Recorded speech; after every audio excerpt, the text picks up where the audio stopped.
Secretary, what would you say to the skeptics who say that it doesn't really matter? I mean, so long as we have the same political dynasties lording over Philippine politics, all you will have really is a change in the system, but the characters will remain the same.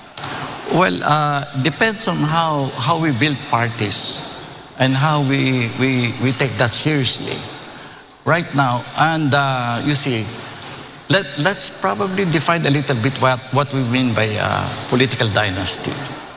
I think the really harmful political dynasty is when a family decides to make governing the nation as their business. That's where they get their money, and you see that an entire family, before you only say husband and wife, then suddenly you have all the brothers, the sisters, and now even the apostles. Tuloy-tuloy na. And then when you see that they're not doing anything else except attempting to control a particular province or a particular city or town, and making it as their business, monopolizing politics in that particular part of the country, that to me is bad dynasty. But sometimes you cannot prevent one or two members of the same family to be occupying some positions in government.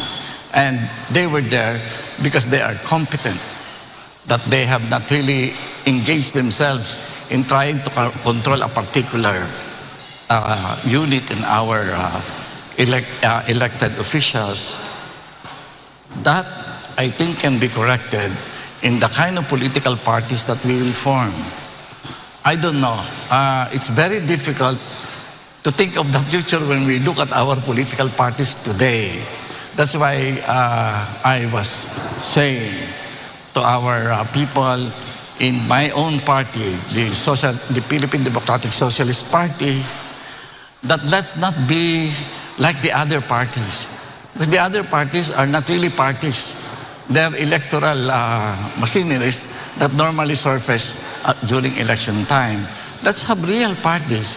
So if I would be in office, I will create institutes to train new politicians for our people.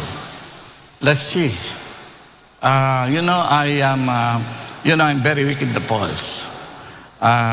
Sometimes there's really this feeling of discouragement. But, never mind that. What is important is I go to the people, group by group. I don't go for those huge rallies. What you see, there is noise and music and all of that. But there's really no dialogue that happens with our people. But when you do, especially with our young people, there seems to be a redirection in the sentiment of our people today. You remember charter change, for example. In the recent past, at least three presidents away, the charter change has become a very dirty word. We don't like to hear charter change. We always connect it with the president wanting to stay longer. That is why our people never really like this. But today, I'm very surprised.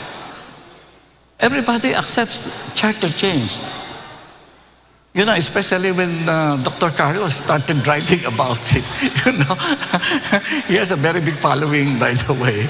And when he said, charter change, parliamentary system, wow. This is something different happening among our people today. They're beginning to accept it.